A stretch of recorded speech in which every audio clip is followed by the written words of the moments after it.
Hi all, welcome back to Learning Partner. So this is Angular 22 advanced tutorial. So all the basic topics has been completed. After that, I have completed a small application also. Now we have started advanced topics, right? So we started a very long back like component data binding, routing, forms, validation, API integration, services, pipes, right? Everything we completed. Then now in advanced topic, I have completed two videos. Login with hardcore data. There I have explained guard also, like can activate guard, how do we protect our unauthorized access and everything. Then I have created a video where I have explained how do you log in with the API. So you send the login credential like email ID and the password to the API, and API will validate if the credentials are correct or not. Now in this particular episode, we are going to talk about interceptors, JWT token. So from login API, you get the token, and that token you need to pass it along with the custom headers. Then only you can use the API. Otherwise, API will give you 400, 403 unauthorized. Okay. So here you can see we have some API that we are going to use. Before moving ahead, if you are new to my channel, please do subscribe.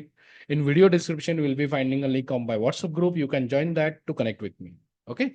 Now, project api.jirasim.in. Here, if you go, you will have user app at the bottom. So many projects are there. Just scroll to the bottom, you will find user app. Now, inside that, you can check this get all user API. Try it out, execute. So here I'm giving 401, means unauthorized. So this API is authenticated. Unless you send the token, what you get from the login, this API won't give you a response. Okay, let's try to authenticate first. So login process we have already covered. So in the last two episode, right? So I will just revise one more time what we have done till now. So I have created a login component. In login component, we have created an object. Wait. Sorry, the different project I have opened. Just a minute.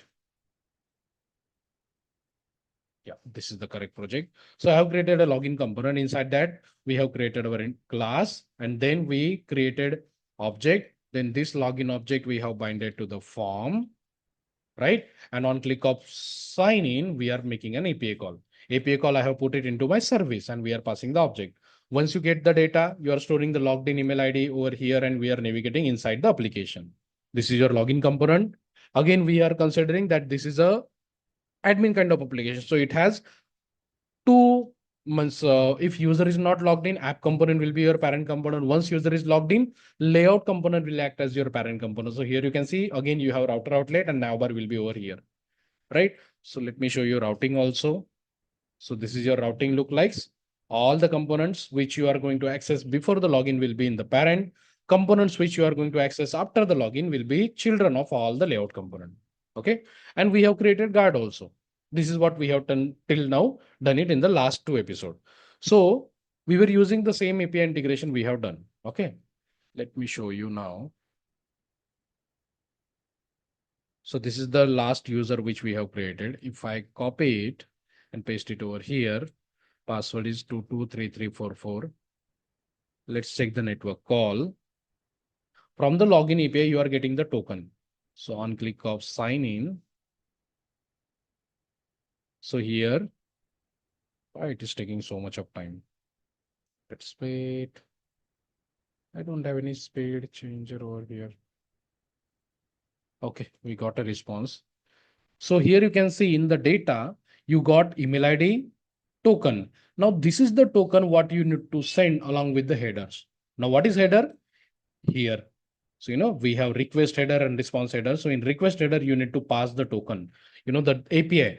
So this API, get all user, this API, we are not able to hit. We are not able to get the response. So whatever the token you get from the login API, that token you need to pass it along over here. Then you will be able to integrate the data. Means you will pass the token, whatever you get from the login API, and then you will be able to get the response from this API. So for that, whatever the token you get, that you need to store it. So I'm using local storage, set item, login token, and res.data dot, what was the key name? In token property, you are getting the token. Now this token, we are storing inside the local storage. Now we have to create an interface. Before that, now what I will do, I will, where we are navigating, let's say lifecycle component or data binding component. So what I will do in data binding component, for now, we will integrate this API so that I can show that without passing the token, we are able to get the data or not. So in data binding component, let's inject HTTP, right?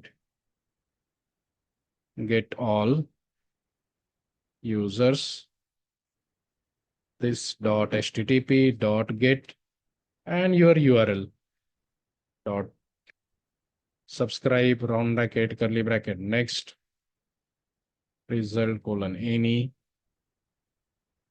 Okay, whatever the response you get, that you have to store it also. So let's say user list is equal to signal of any round bracket will initialize with empty, and whatever the data you get, that you will store it over here. So this dot user list is equal to res dot data. In data you are going to get it. Okay, and this function we will call it onto the page load. So implement on init ng on init this dot get all users. Okay, so we did the API call. Now let's see it. If I refresh, wait, oh, sorry, I didn't run the application. Wait, let me run it. NGS.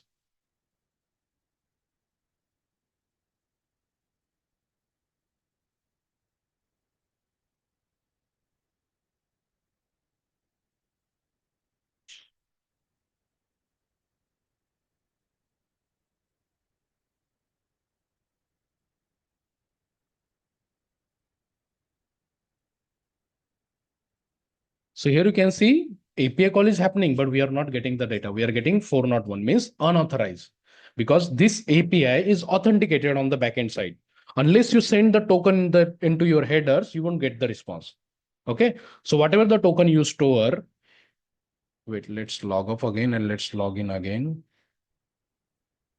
So now we have that code where we are storing the logged in, whatever the token you get into your local storage. Okay, now let's try to log in one more time.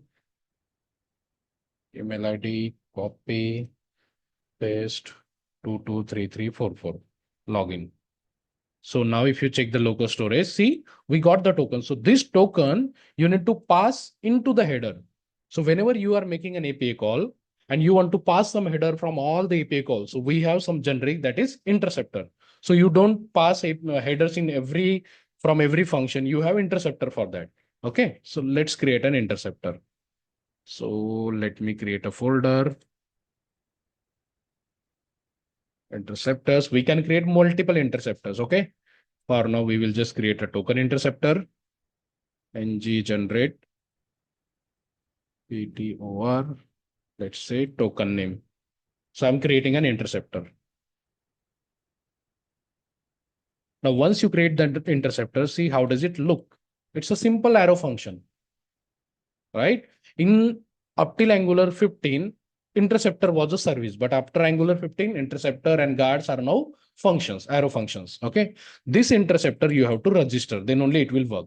So how do you register? Into your app config. After creating interceptor, go to your app config, provide HTTP client, and here with interceptor. And here you can see what it expect array, because we can create multiple interceptor, and your interceptor name, that is token interceptor, add the import of it. Now your interceptor is active. Now what is interceptor? So interceptor is a something you can get. It's a gateway from all the API call will happen through the interceptor. From your component, your API call function trigger, your API call is in service. From service, if your interceptor is implemented, finally API call will go through the interceptor. And whenever you get the response will come through interceptor only. So it's a gateway, or it monitors all the incoming and outgoing requests. You can modify outgoing request and you can modify the incoming request also, response. Okay. Now, here you have to clone the request. So whatever the request you got, that you have to clone it. Before that, first we will read the local storage data. Token is equal to local storage dot get item. What was the key name? Key name is over here. That is login token. So we read the logged in token. Okay. Then we have to convert, sorry, whatever the request you got. So here you will get to see the request. Let me show you. I will add a debugger so that we can check if this interceptor is executing or not. Let's enable. If I reload,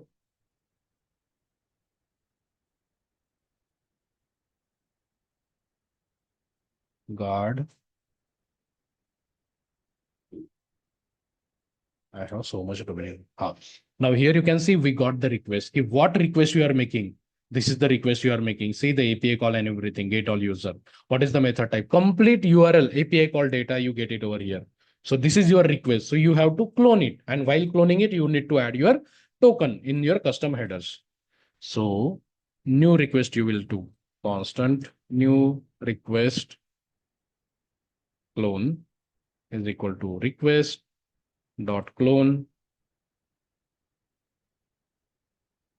set headers. We have to set headers while creating it. Colon curly bracket. What headers? Authorization. Now headers are nothing but key value pair data. See it over here.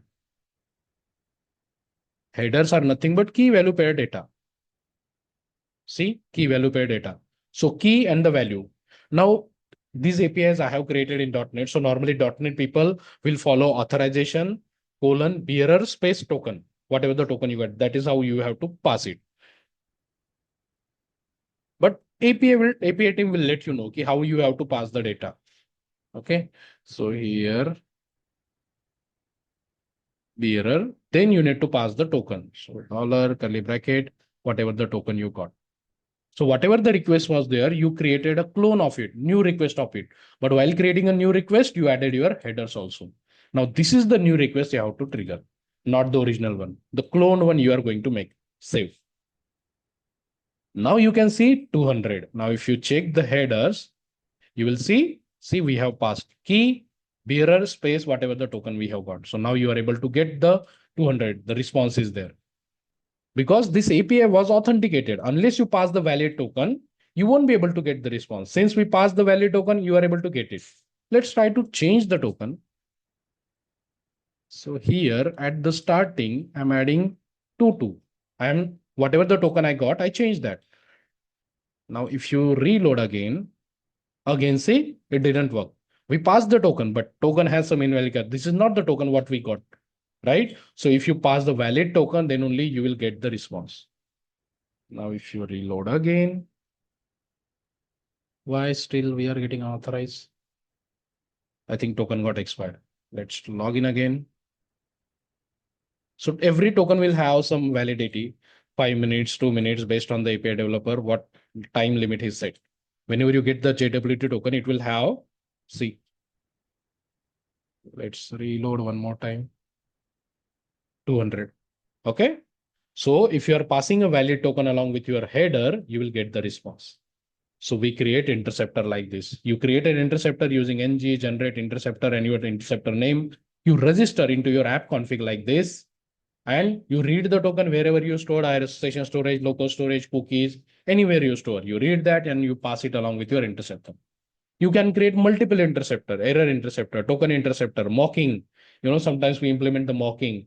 Sometimes when you upload a file, you need to pass some different header. So for upload API, you will create different header. Here you can add a filter also according to the request.url. You can add filter according to the URL and you can send different headers also. Like in the login API, you don't need to pass the token. So you just add if statement. If URL is not logged in, then only you need to pass the token, right? So we can have multiple interceptor, and interceptor is very important for clearing your intrude. No intrudes will be there without interceptor question. Okay. So make sure you implemented this at least 1 or 2 times. Might be working on the project. Someone else might get the task to work on it, but create your personal project, implement it. APIs are over there. You can implement it. Okay. So interceptors are very important if you are giving currently interviews. Okay. That's it. If you are new to my channel, please do subscribe. In video description, you will be finding a link of my WhatsApp group. You can join that. If any question, just reach out to me. Thank you all.